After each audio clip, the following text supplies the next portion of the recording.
5 gerakan yang sama sekali tidak boleh dilakukan oleh lansia saat berolahraga. Dengarkan baik-baik, video ini benar-benar layak kamu tonton berulang kali. Pertama, kamu lihat banyak orang badannya kekar. Mulai olahraga bilang mau latihan kaki. Wah begini, kiri 20 putaran, kanan 20 putaran. Itu bukan olahraga, itu merusak lututmu dengan cara yang salah.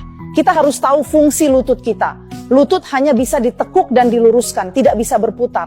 Kalau kamu memutarnya, bagian dalam lutut yang seharusnya tidak aus jadi ikut aus. Makanya kamu merasa tidak nyaman. Itulah penyebabnya. Jadi gerakan ini jangan dilakukan lagi. Kedua, Anda melihat banyak pria kuat pergi ke taman. Dan ketika mereka berlatih rotasi pinggang, mereka melakukan rotasi 360 derajat yang besar dan cepat. Anda harus tahu, saat Anda memutar pinggang Anda seperti ini, apa yang Anda lakukan? Seluruh tulang belakang lumbar kita tersusun atas segmen-segmen yang saling berhubungan. Bagaimana dengan latihan pembentukan pinggang ini? Latihan itu hanya boleh dilakukan dengan meregangkan ke satu sisi saja, jangan diputar. Kita bisa meregangkan ke kiri atau ke kanan, termasuk membungkuk ke depan. Semua peregangan ke depan seperti itu boleh dilakukan. Tapi Anda tidak boleh memutar pinggang 360 derajat seperti itu.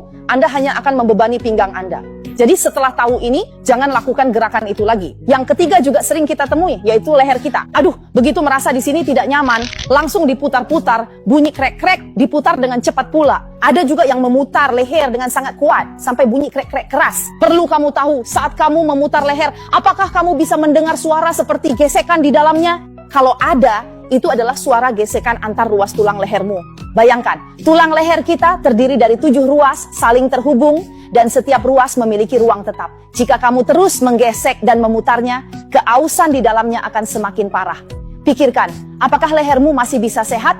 Jadi jangan lakukan gerakan. Lalu satu gerakan sering dilakukan teman-teman olahraga, menarik otot bagian belakang paha. Sering bilang, 1 inci lebih ramping, 10 tahun lebih muda, menariknya, kedua tangan begini, 1, 2, 3. Ya ampun, peregangan dinamis. Kamu bukan hanya menarik bagian itu, tapi membuat pinggangmu tidak kuat menahan beban. Orang membungkuk. Di mana tekananmu? Semuanya ada di pinggang. Jadi apakah sebaiknya kita melakukan peregangan?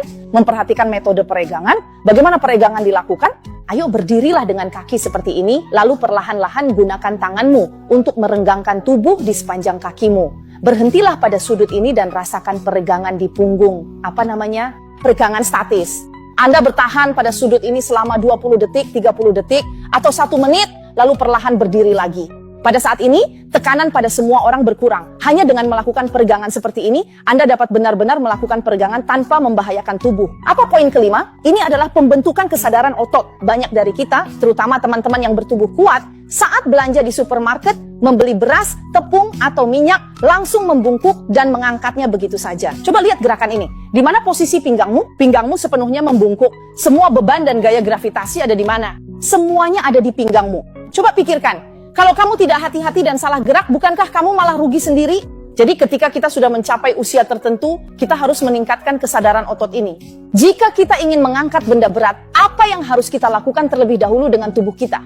Gunakan otot kita untuk melindungi tubuh, yaitu saat kita membungkuk ke bawah, kamu tidak boleh membungkukkan pinggang, luruskan punggung dan pinggang, tekuk lutut, maksimalkan lebar tubuh. Lalu di mana kamu meletakkan semua beban, termasuk berat benda ini? Letakkan beban itu pada pinggul dan paha, baru kekuatannya cukup. Dan dengan meluruskan pinggang seperti ini, pinggangmu tidak akan cedera, tidak akan terluka. Coba lihat, saat kamu mengangkatnya, siapa yang bekerja? Pinggul dan paha kamu yang bekerja. Jadi, saat kita mengangkat benda berat, kita harus benar-benar memperhatikan untuk melindungi pinggang. Dan biarkan pinggul serta paha yang mengeluarkan tenaga. 5 hal ini harus benar-benar kamu perhatikan.